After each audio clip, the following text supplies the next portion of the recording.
So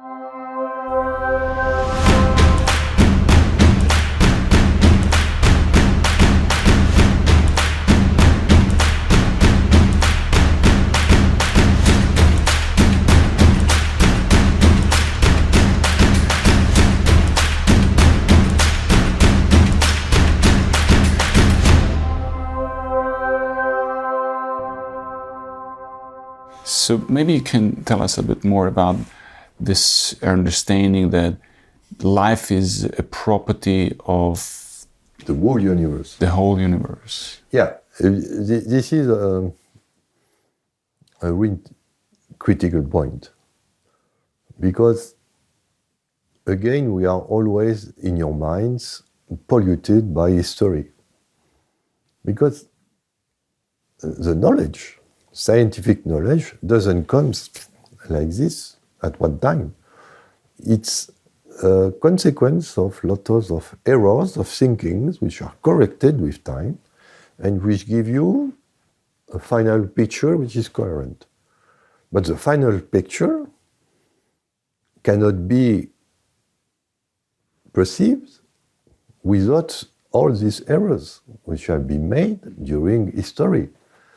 And this is a trouble, because we all know the story that at the beginning there was Aristotelian physics, Aristotle, which says, oh, I am at the center of the universe, and the universe is surrounding, is moving around me. Okay, so I am important because I'm here at the center, I'm not moving, and everything moves around me. Okay, and then we have the Galilean revolutions. I say, oh, okay, sorry, the universe is not revolving around you. The Earth is revolving around the sun. And of course, you can take the point of view of the sun, but the sun is revolving around the center of the galaxy. Of course, you can take the center of the galaxy, but the galaxy is revolving about the center of a cluster of galaxies. And even this center of galaxy is moving around in the universe. So the birth of science was to realize that we are not at the center of the universe. We are maybe at the, I don't know what we get, suburbs, banlieue. We are not in the capital. And the suburbs. So please, be quiet. You are not the master, just at the outside. And when this science comes into thinking, so the man was just, came also the idea that finally we are living beings, but where is life? On Earth. But we know from modern science that Earth is just a point in the universe, and there could be billions of other forms of life in the universe. So why we should be unique? And this gives a false impression that we are disconnected from the whole universe. See, what happened on Earth could be different from what happened on the other Earth, which is on the other sun, which is in another galaxy, which is in another cluster, which is not very far from us.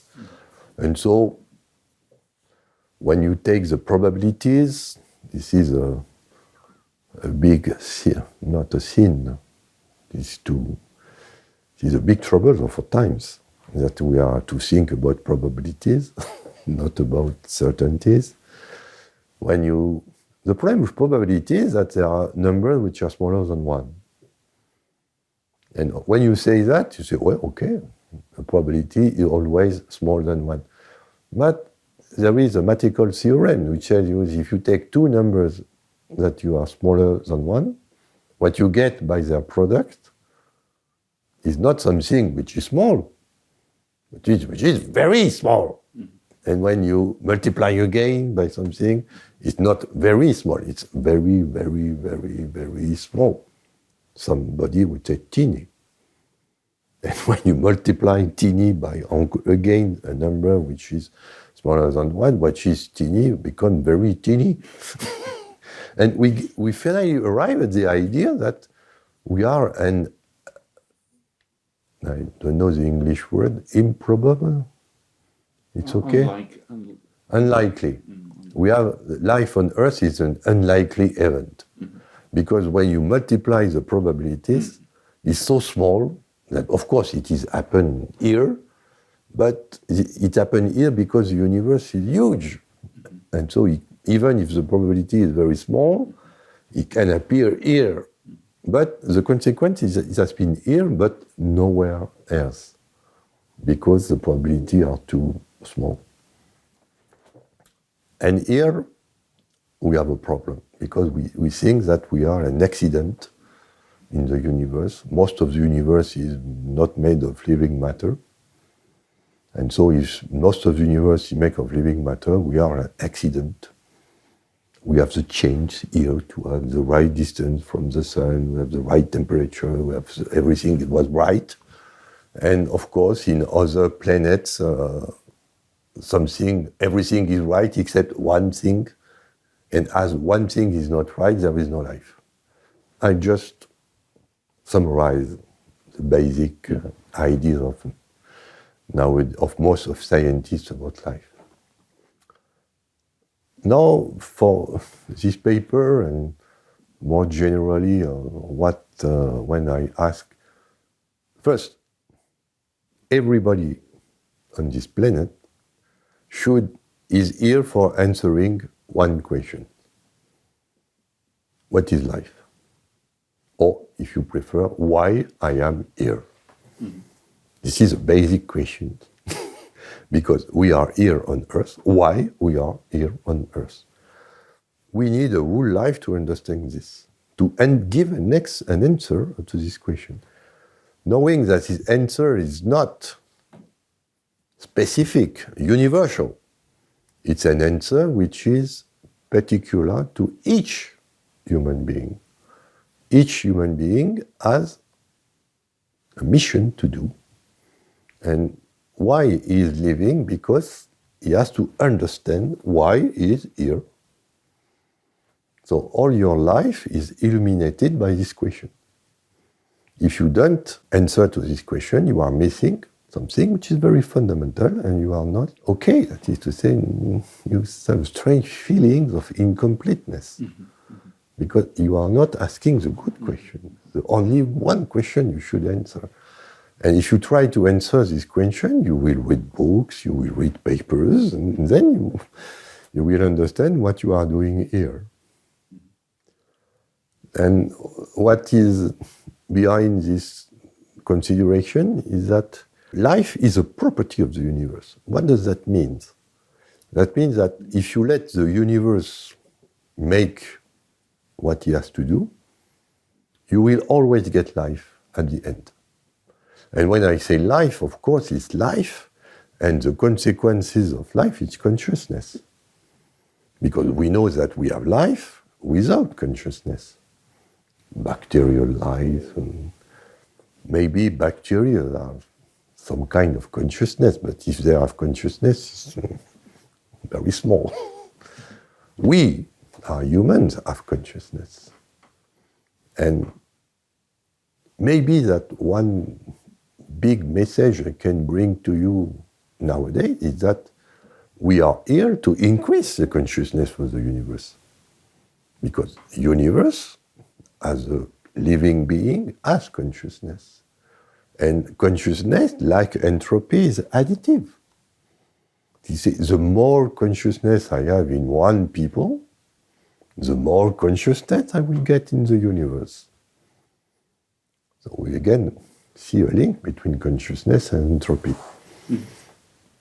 So maybe this is the right answer. That is to say, the life which gives consciousness is a property of the universe, and the universe exists because there is consciousness.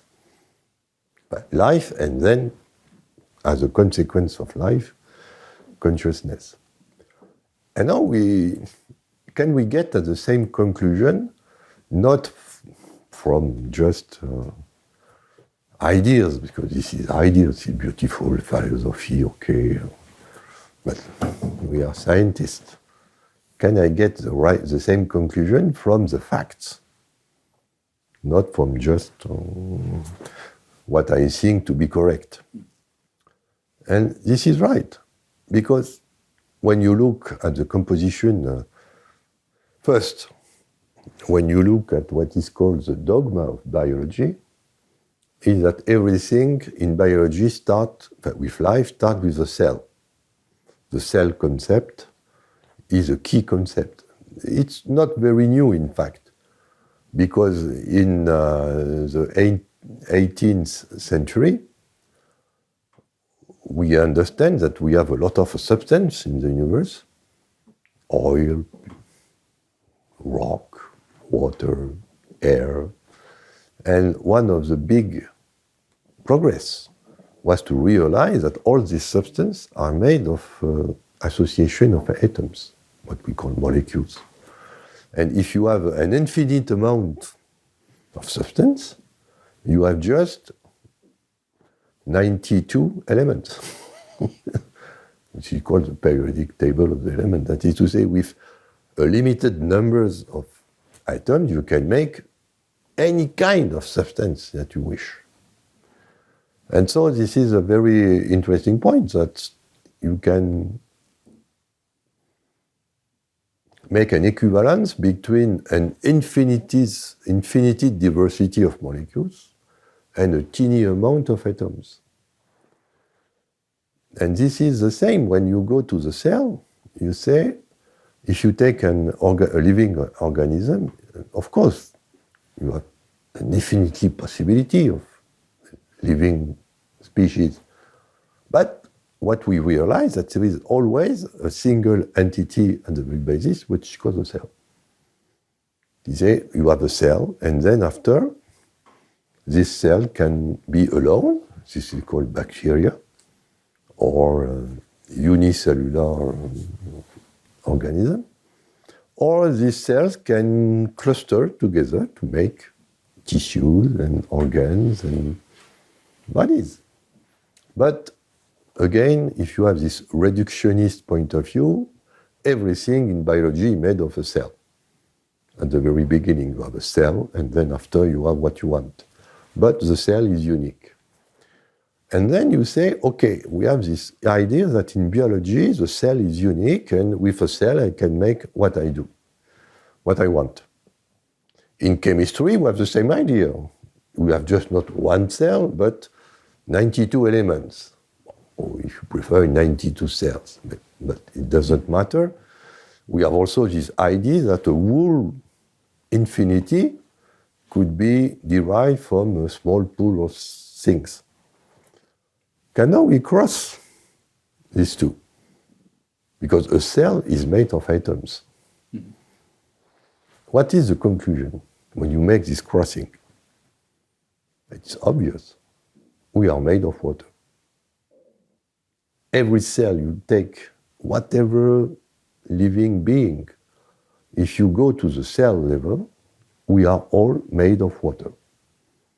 And I gave the numbers, not I think in this paper, but in another one, which is called Electromagnetism, Water. And this is another paper, which is a companion paper of this one. Consciousness, information, electromagnetism, and water. Yeah. And here I explain that we are basically made of water. And if you take a man, it's about 97% of water. If you take a woman, it's 96. In mole? In moles, in numbers, because in science, when you want to characterize the amount of matter, it's the number of particles. It's not their mass, which is the number of particles you have.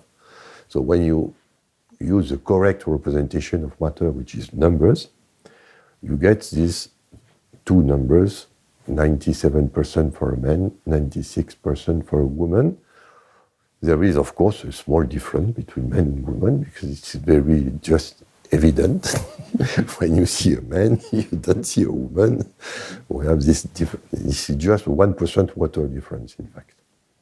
Difference between a man and a woman. So we are made of water. Okay, so now it makes sense. Why? Because, again, we go to astrophysics. Because now when you say water, you are just thinking about what is a living cell. We know that is water, a huge amount. So now we move again to astrophysics. Where come water? Chemistry told you that water is a combination of oxygen and nitrogen. That is to say that as soon as you have somewhere in the universe oxygen and hydrogen atoms, you will get water if temperature and pressure are on the good, not too high, not too low.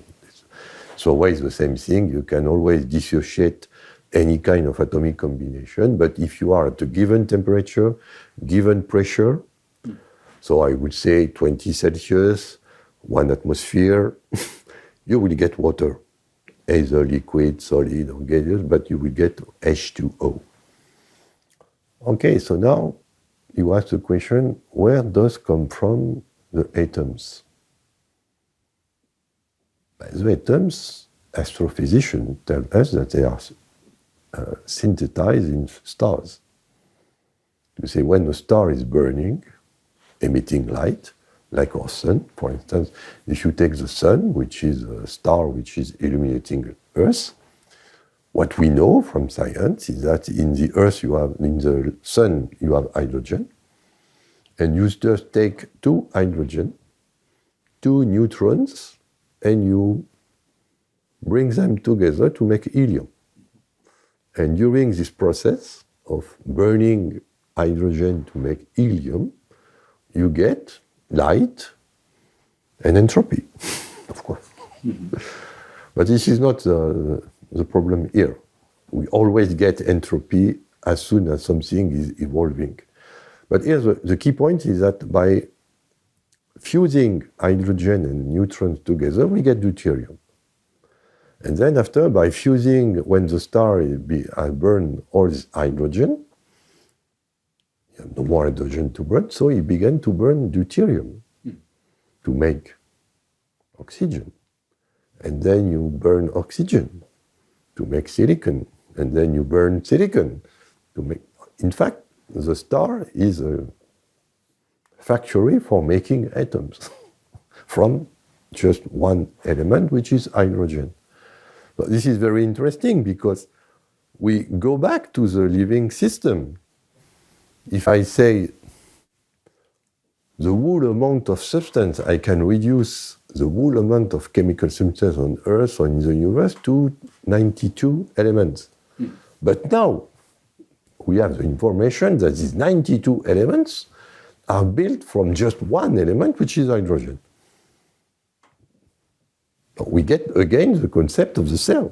This is a confirmed scientific concept. This is, you can interview any kind of astrophysicist, and they will say that hydrogen is the element which is at the origin of all the others. So we see again the same that in life. A single cell explains the whole diversity of living beings. A single atom's hydrogen via the stars. Of course, you need the stars to transform this single element into the 92 other elements. Okay? So this is pleasing to see that we have the same philosophy in the inert matter as in the living one. One thing can explain an infinity of things. And now, it's just a matter of probability. Because we know that the stars, they are making hydrogen, deuterium, lithium, sodium, oxygen, carbon, nitrogen. The whole periodic table is made in the stars. So the only question which remains to answer, it is, what are the priorities? Because each element is a waste of elements which are lighter. When you have the lightest element, it's not a waste, it is a food. From this, we can get all the other one. But if I start from deuterium, I cannot get hydrogen because deuterium is the waste of burning hydrogen. But deuterium is a food for producing oxygen, carbon, nitrogen. And if I take now, I will say titanium. Why titanium? Because I've been working on titanium for 40 years. So take titanium. Titanium is a waste of all this before him. But it is a food for all the other elements which are more potent than titanium. So, of course, the hydrogen being not a waste, but always a food, you always go to hydrogen as the first key point. And now you just have a probabilistic, this has been done by astrophysicists.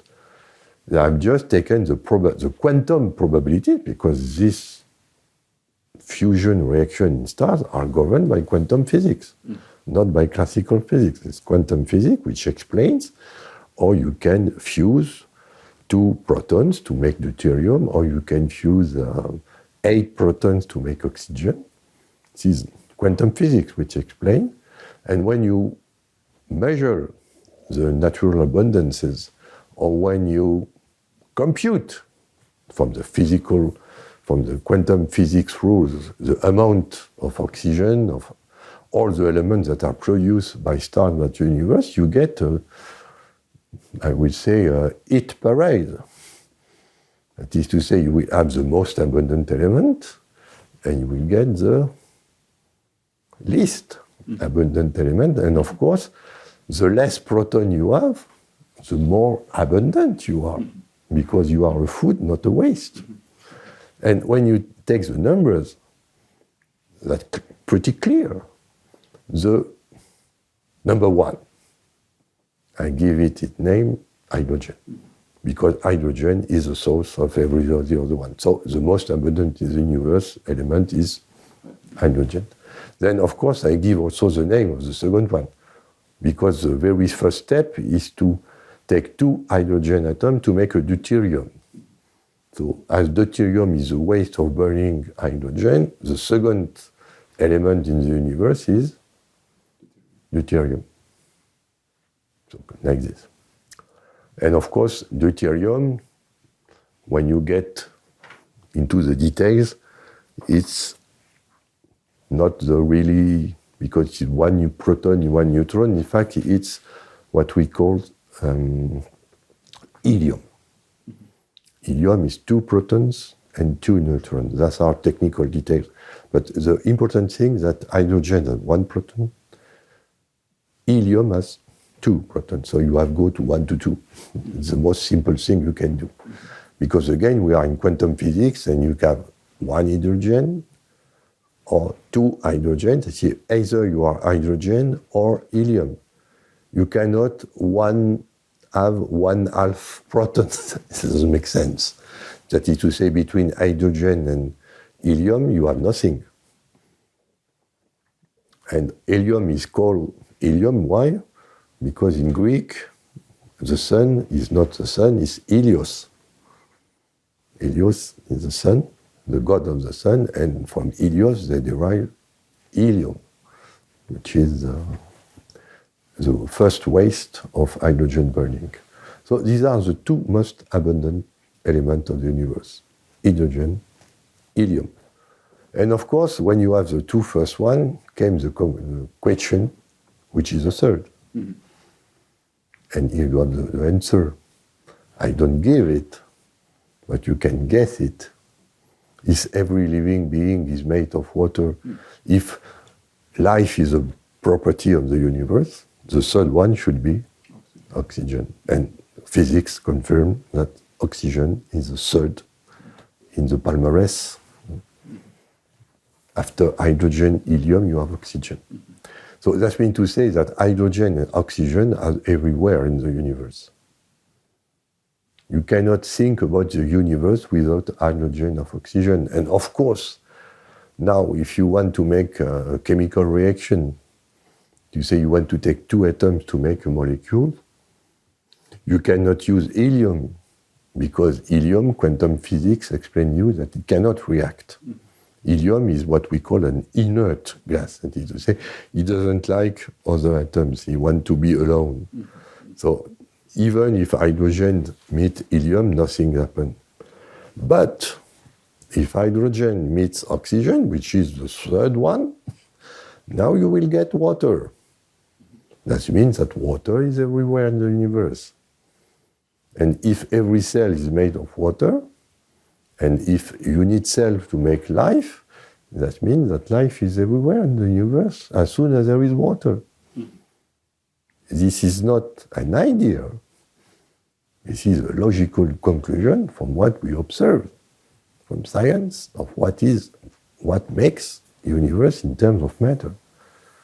So this is why I say that life is a basic property of the universe.